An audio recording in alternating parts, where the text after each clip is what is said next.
Hello, hi, good morning, everyone. This is Lucas Coffier from the EU-Japan Technology Transfer Help Desk. Welcome and good morning if you're in Europe, or good afternoon if you're in Tokyo like me. It's 6 p.m. with a new time change. Let me start as usual with a description of the first slide, giving you some basic info about the help desk and some of the resources. I think there might be some problems because I know that there were more people registered, so probably they will come a little bit later on. Anyway, let's start from now on time. Here you on the first slide, you can see my email if you want to reach out to me and ask me everything about the website, the services of the help desk or the center. More than happy to be in touch as usual. Also, you have the link to the URL of the website and the URL of the survey for the SMEs that we are constantly running for getting better in terms of services of the help desk. And of course, the last link that you see is about the newsletter. All the links that you see here are also visible on the homepage of the website of the help desk, so you cannot miss them. Today, I'm very happy we have an old friend, a person that already gave in the past a very interesting presentation about open innovation, is Adriano Lavopa. Welcome, Adriano. Thanks for being with us. Hello, Luca. Hello, everyone. My pleasure. Thank you. Thank you, Adriano. Let me just steal another 60 seconds of your time to provide the audience with a short bio of yours. Adriano is the founder of SmartAngle, an innovation management venture which helps companies in exploiting their innovation potential. He worked in big multinationals such as Philips, SMEs, and research centers in the past. He has quite an extensive experience with innovation management, open innovation, business processes, and many other formats, methodologies, and techniques that bring simple ideas straight to the market. As far as I know, and I know Adriano pretty well, he's a very practical and pragmatic person. So I hope you will enjoy his presentation. Adriano, the floor is yours. Thank you very much, Luca. So, welcome, everyone. I will be very happy to talk you through the product hackathon. So, what we're going to see today is how the hackathons have been evolving across the years, and starting from the typical digital arenas and going to the typical and more typical product innovation. So, and when I talk about product, just think about any product or any service that maybe a company is being able to innovate about, and or is being able to bring to the market. So let's start. You will see some examples, you will see some practical tips, tricks, and some practical ways to go through a product hackathon. So first of all, just to speak the same language, what an hackathon is. An hackathon is an hacking marathon basically. So here, the definition of Wikipedia says that it's a design spring-like event in which computer programmers and others involved in software development, including graphic designers, interface designers, project managers, and others, often including subject matter experts, collaborate intensively on software projects. So this is the very typical definition that you might see, and you might see on internet, and as you can see also, Wikipedia defines an hackathon as an hacking day, as an hacking marathon is a coding fest. Well, across the years, I've been putting my hands on some other formats which are really focusing on how to develop products in a very hackathon-like style. So this is a very typical hackathon. So you can see they are very big events where you join, where many people join, many coders, many software developers. So all people from coming from the digital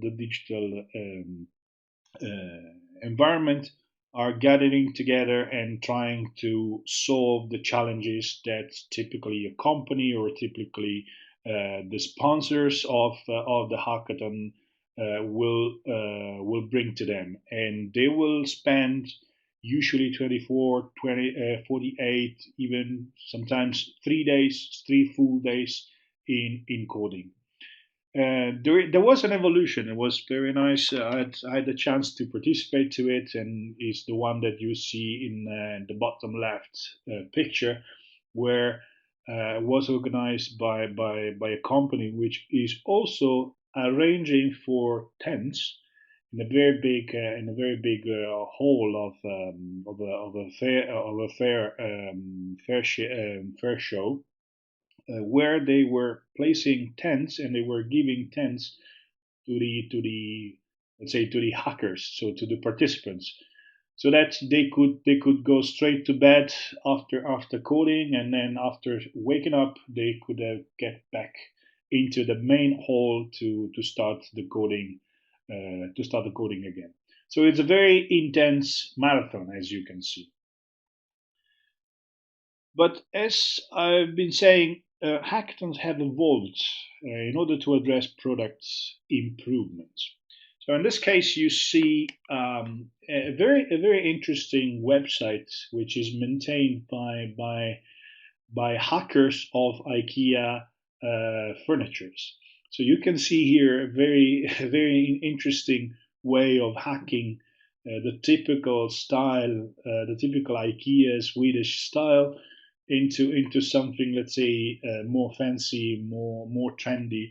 And you can see on the top a couple of ideas to make some of the very straight and stylish IKEA products into something more fancy, as well as in the bottom, where you see the furniture before and the furniture after the hacking.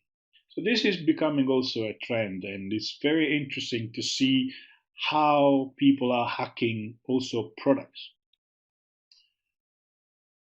But hackathon also evolved in order to address product innovation. So this is a typical, let's say, typical results of hacking for of making an hackathon for product innovation, where basically people were trying to understand or to mimic the way a person that is wearing glasses, they could see through different cameras.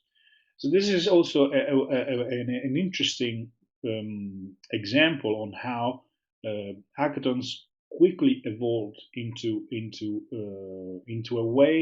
a format that could also address product innovation.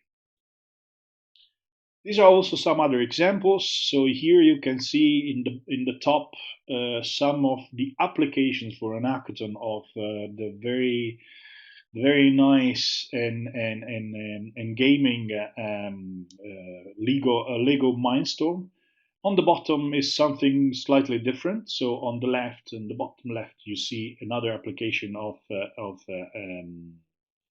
Lego bricks, Technics bricks, together with some Arduino, typical Arduino PCBs, where they were trying to make a ball counter. And on the right, they are basically making a glove where with some functionalities added to the product. So also here you can easily see how a product hackathon will look like at the end.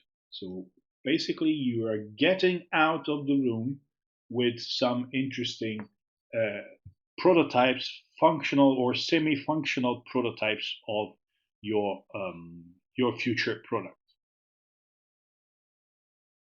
So a product hackathon also involves some different approaches of open innovation. So this picture has been taken by a book called Open Innovation Essential for Small and Medium Enterprises, and here is basically depicted the way, more or less, the way the open innovation looks like. So with some crowdsourcing, some scouting activities, some contest challenges that basically turn into co-development, co-creation, ideation activities, as well as scouting could turn into a technology provision.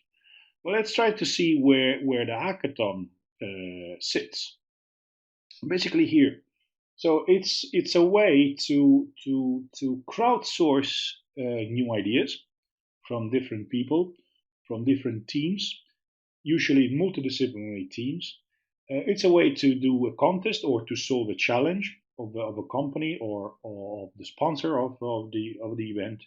And of course, it's a way to co-develop, co-create, and ideate products.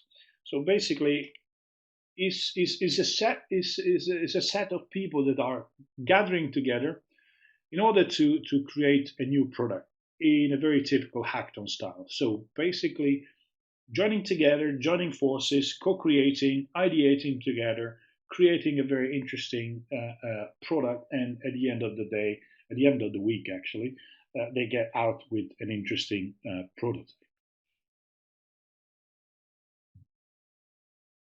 Let's go very straight to how an hackathon, a product hackathon, works. So usually you can identify three main areas, three main phases.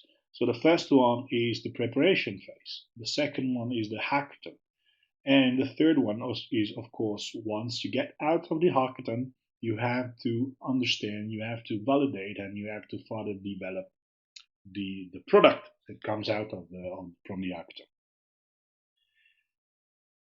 Each of these phases, so if we go a level deeper, each of these phases has certain other steps to be taken. So, for instance, in the preparation phase, what you need is definitely the to be clear on your needs. So to be clear, you have to fill in a brief about the needs, about the challenge, about what you're going to solve or what you're going to tackle across the act. You must have, and it's a must, and I underline it and I stress it, must. You must have a stakeholders endorsement. So basically, you need to have sponsors. You need to have people. You need to have top managers. You need to have decision makers believing in the exercise. So believing in the activity of creating a prototype out of an hackathon, product hackathon day.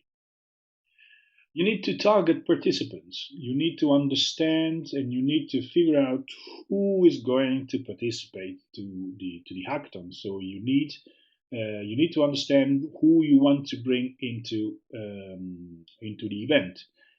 As I said before, typically you must have multidisciplinary teams. So you must have not only engineers, not only coders, not only developers, but you must have also, maybe if you are in a company, maybe marketing people, sales people, maybe those people that take care of customers, so the customer care guys, or the people that used to have contact with customers to make home placement tests.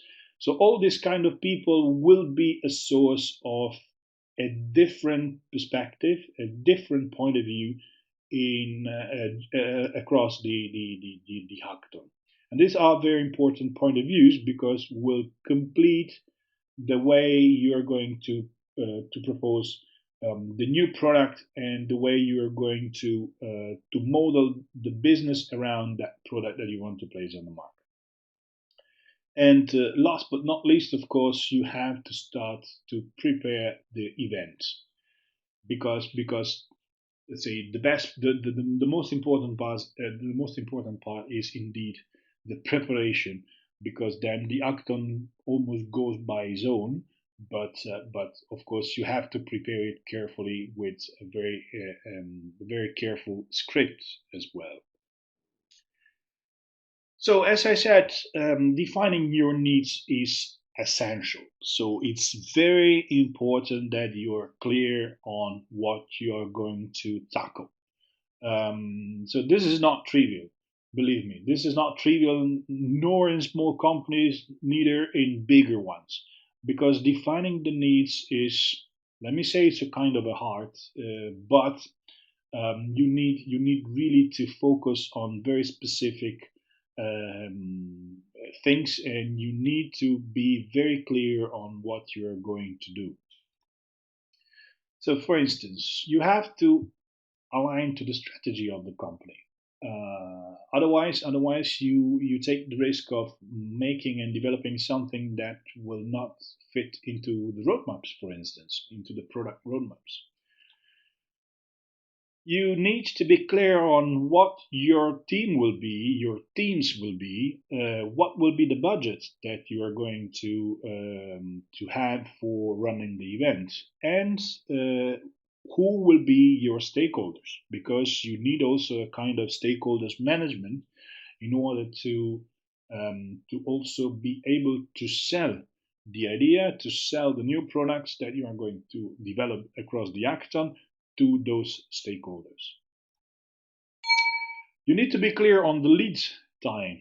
So you need to be clear on how long it's going to take, how long is going to take the preparation phase, how long is going to take the hackathon event that usually is 1 week, and how long is going to take the further development phase, because of course every time that you are going to present something new to the stakeholders, to the decision makers, you will get the question when we're going to go to the market with this new idea, with this new product.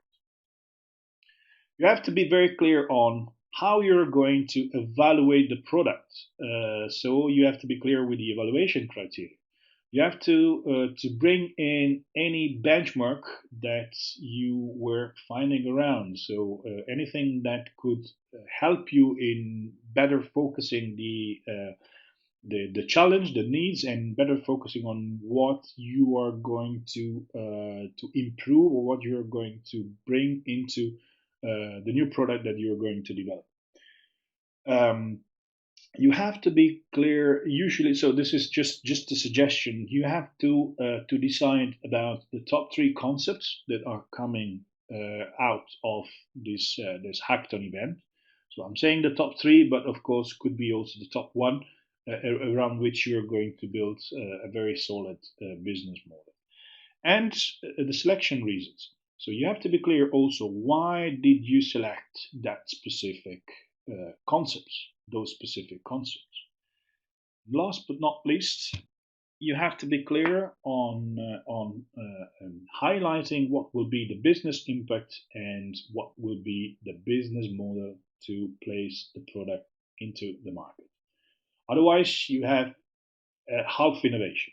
So if you do not have a very solid business model, then you will have a very nice product without any means to sell it, any means to make a business out of it.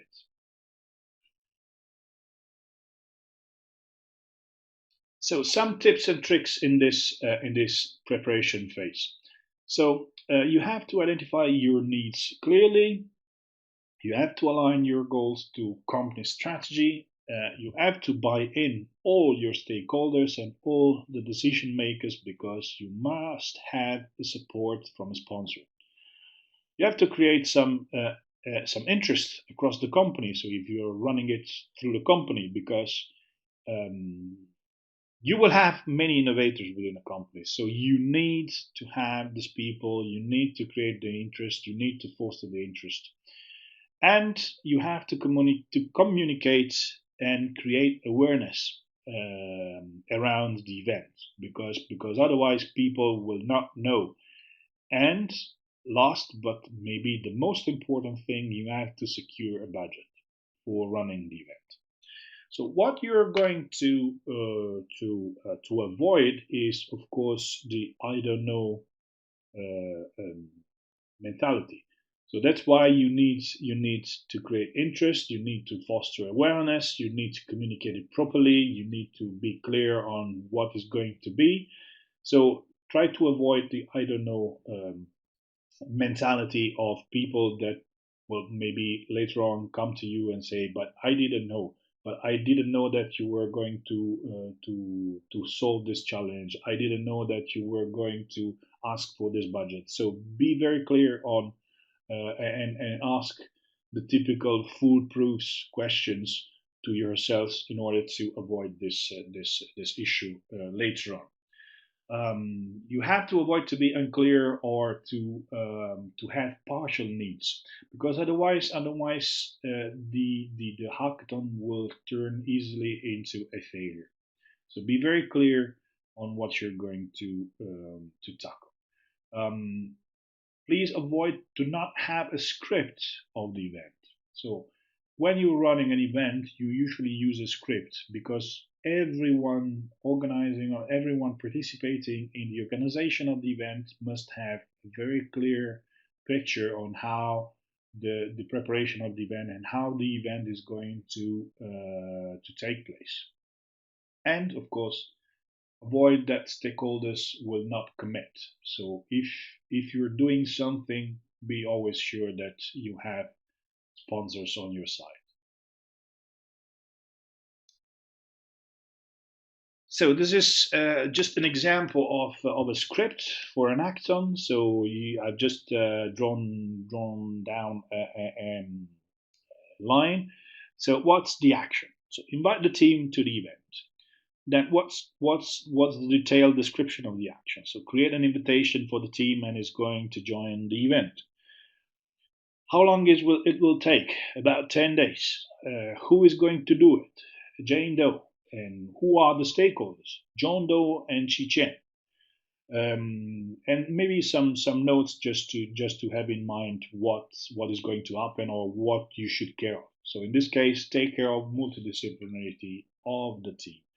So this is the typical script, and you can easily imagine that the script will be many lines long, and you have to detail step by step what you're going to do, because otherwise you will not be clear and you will just do things occasionally. So just trying. So just be clear on how you're going to take the steps and how you're going to have the different actions and the different tasks done.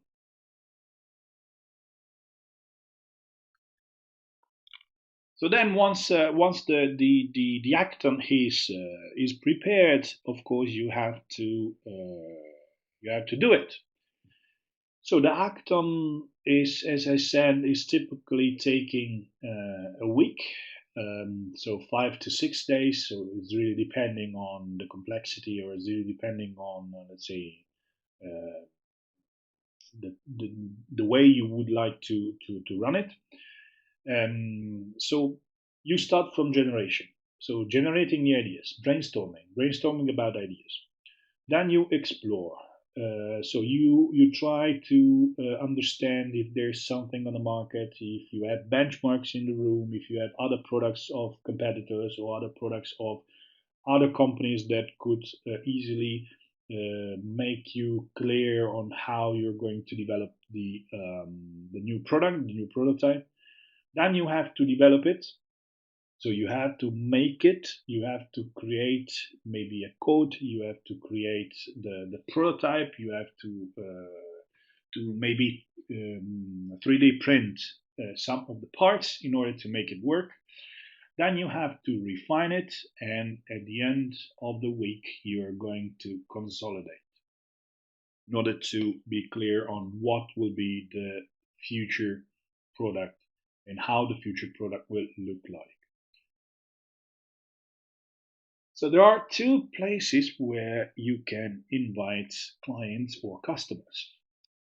I talk about clients when we're talking about a typical B2B business to business company. Otherwise, we call it customer, because maybe you are immediately selling a product, and maybe you would like to invite an early adopter, or maybe you want to invite Mrs. Mary from the street. So a typical customer that might be buying your product. So the presence of the customer, the participation of the customer or the clients will be a kind of eye opener for you, just because they are going to tell you uh, if they like the product, they might be suggesting you some improvements, or maybe they might be giving you insights that you did not think about. So it's very important that you compare, that you show the product, of course, under all the agreements and under all the clauses and the contracts of this time.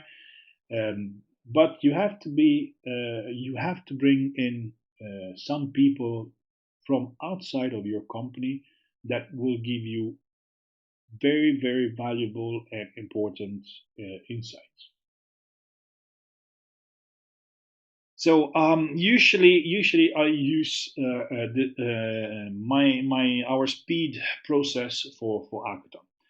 So the speed process is, let's say, the backbone process of Smart Angle. So usually we work through the speed process. Otherwise, we also help companies um, in using the same process when they are detailing and designing their own processes. So speed process is means spot, plan, experiment, execute, and disseminate. And maybe some of you will recognize that is really inspired by the Lean Startup methodology.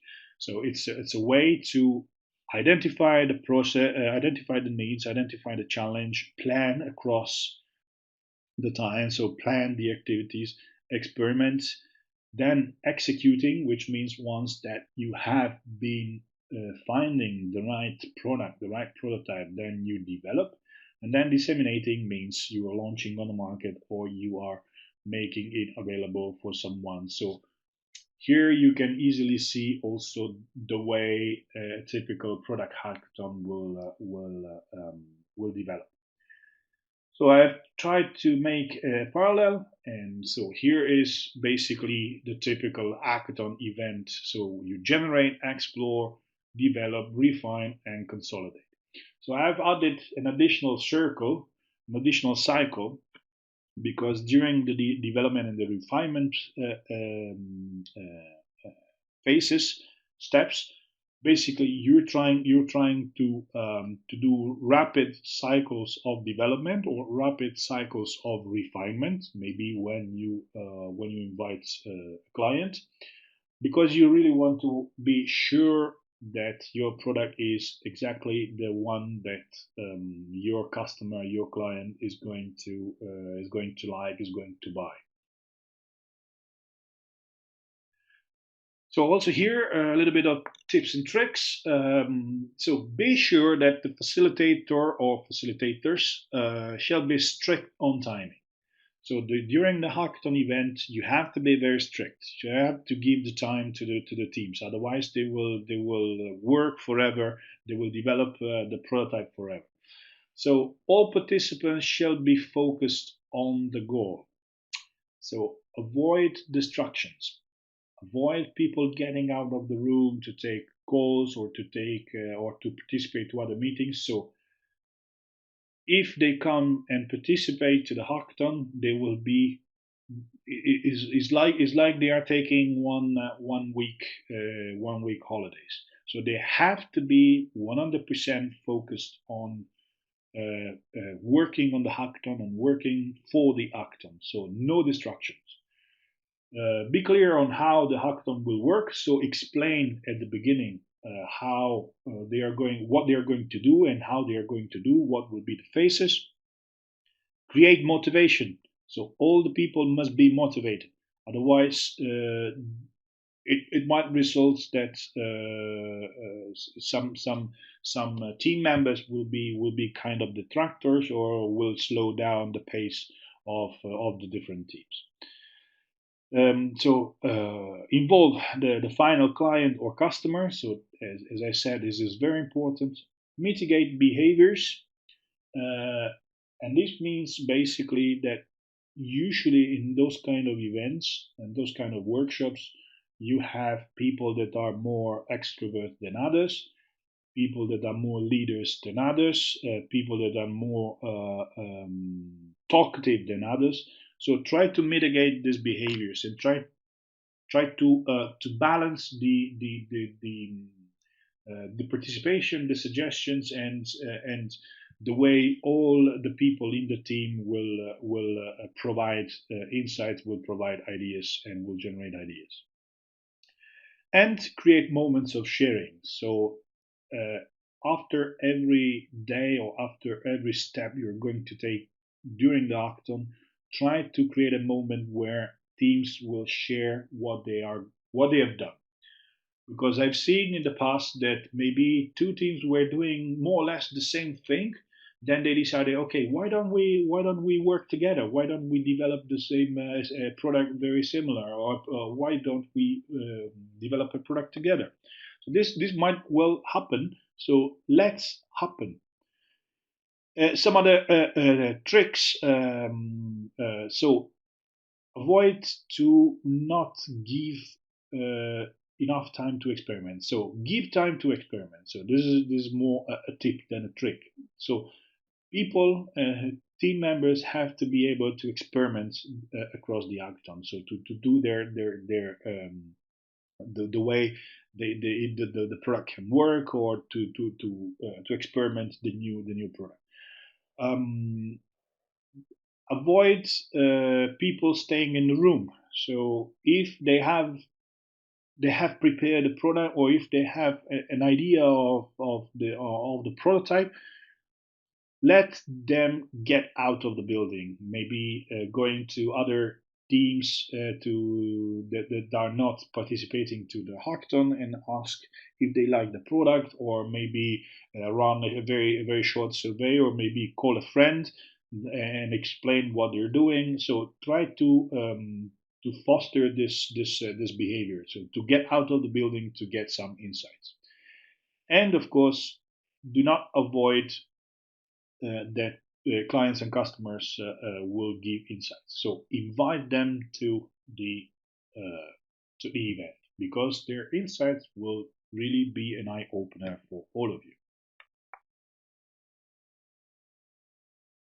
Then the last part, which actually is maybe the longest part, because here basically you have to further develop the prototype that you have created during the hackathon, and that means that you have to fully develop the prototype and then to test and validate. So the full development basically means that you have to technically develop, you have to create the MVP, which in the lean startup methodology is basically the minimum viable product. So the very basic product that might be launched, might be placed on the market. Then release the first full prototype. Then testing and validation means give time for home testing. So give it to some customers, to some clients to test it, because after testing they might come back with some very great insights. Do some improvement cycles. So if you have seen that maybe let's say a gear in the product is better to make it bigger, so do it and improve very quickly. Try to improve very quickly. And of course, at the end, you have to validate. So you have to be clear so you have to write somewhere, okay, this product is validated. We have done this, and that. These are all the insights. These are all the criteria. These are all the tests that we have done. So it's ready to be placed on the market as an MVP. So also here a little bit of tips and tricks. Identify the best business model because, as I said, making your plans, making your needs brief, you have also to be clear on how this product is going to let you making business, to let you making money, to be profitable. Identify the best way to develop the product further, and also try to match all the insight that you got from the clients or the customers because they are the leaders. They are the ones that can tell if the product is good, if the product is not, or if the product or if they are going to buy or not your product. Involve more experts if you need. So in this case, since you are going to further develop the product, don't be shy. So invite more experts from more teams in order to give you enough support, enough technical support to develop the product further. Run development cycles if you need, as I explained. So give time to improve faster, to improve fast the product in order to have a solid and a functioning thing. And use tools. So use any tools that you might know that your company might adopt, like for instance design thinking or any kind of problem solving tools or anything that could help you in accelerating and facilitating the way you're going to improve and develop your product. Of course, also here the trick is not to involve your client or customer. So this is absolutely important.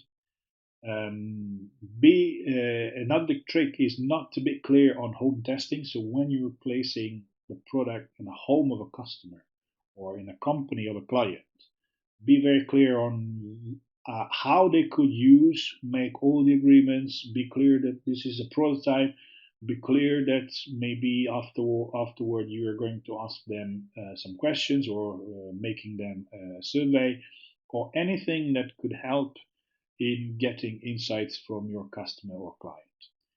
And another thing that you should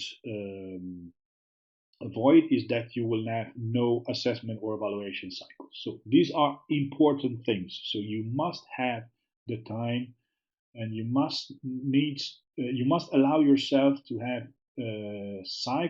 fast cycles of assessments and evaluation of the product. Of course, this is in order to validate, to have a final validation of the product that you're going to place on the market.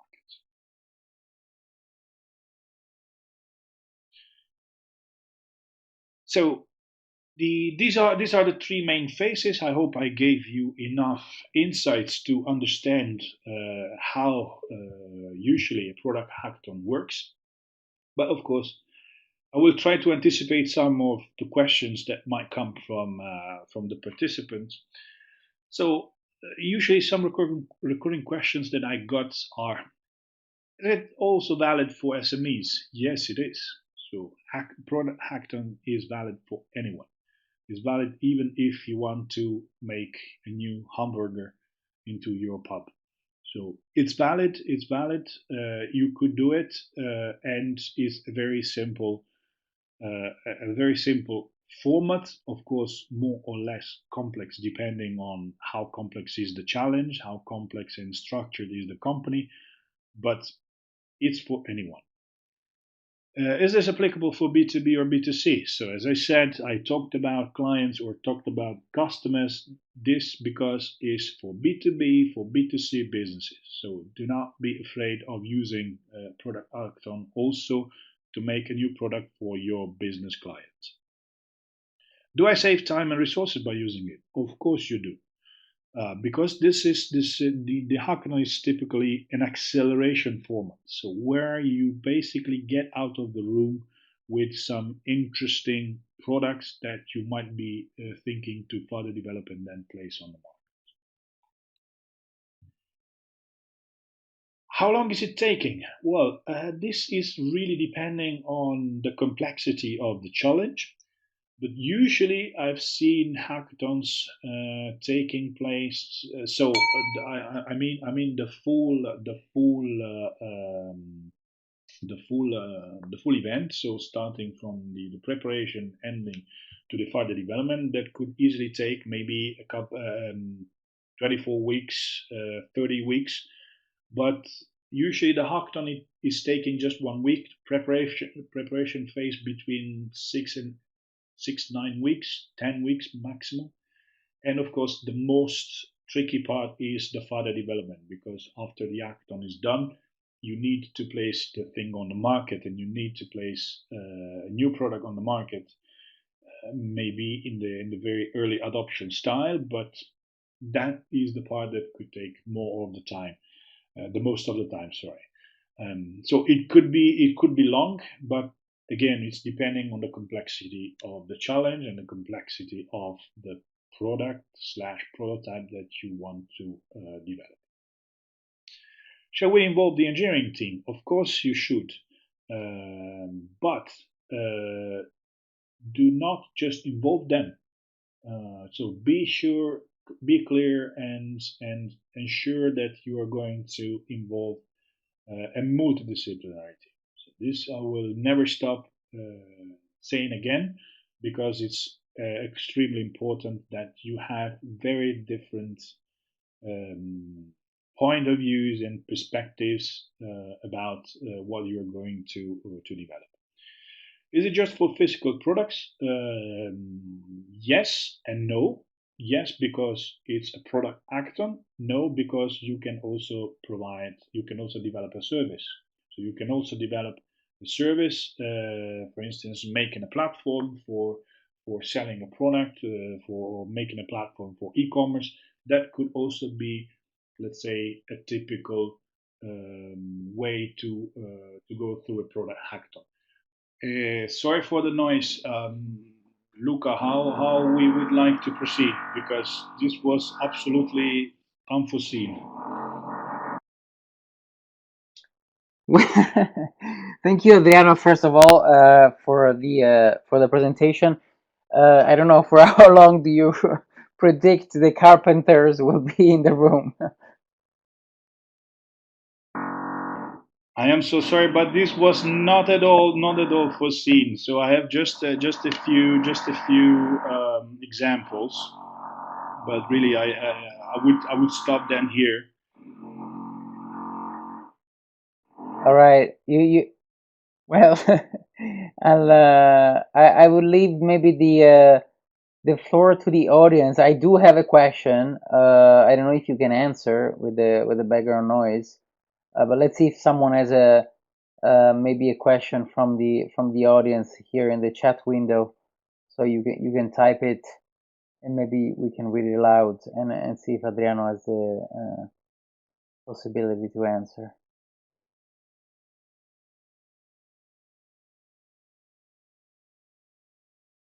Okay, it seems that the audience is a little bit shy today, so I do have my question. I don't know if you can answer with the sound that you have in the background, but I have a question about the cost. You said, and I think you're right that of course this is something that also an SME can use. But I mean, let's be very practical. I'm the CEO of a company with 20 people, 30 people, 50 people. How much would it cost to run an hackathon? Of course, I know that it depends, but just to give an idea with a range. Well, the range could be from few thousands up to several hundred thousands. So, for instance, here I have an example of the Heineken hackathon, where they were trying to crowdsource the first interactive bottle. So how you can get through a simple bottle. I'm very sorry for this. Um, so through a very simple bottle, in a way that you will get straight to the platform of Heineken. But it could be really depending on the complexity and indeed what you want to create.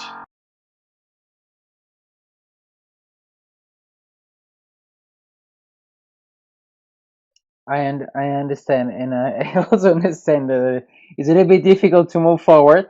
So I would probably stop here for now and for today.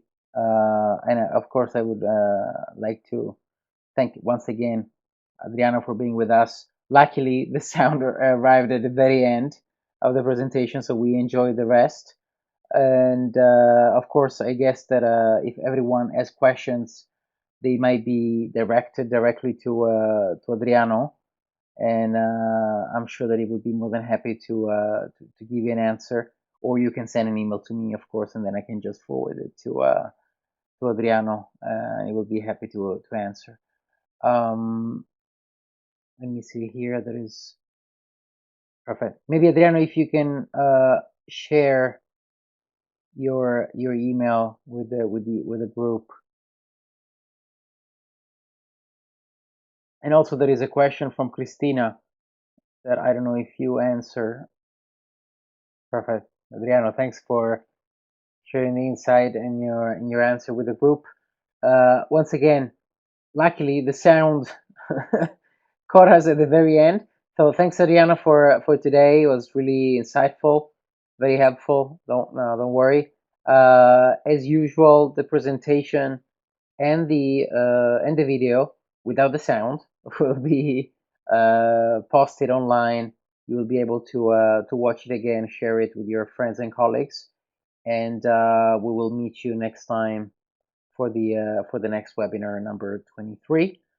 And I would like, of course, to thank Adriano in Italy, Eva in Brussels, and all of you, of course, online that followed us today. And thanks again, and I'll see you in December.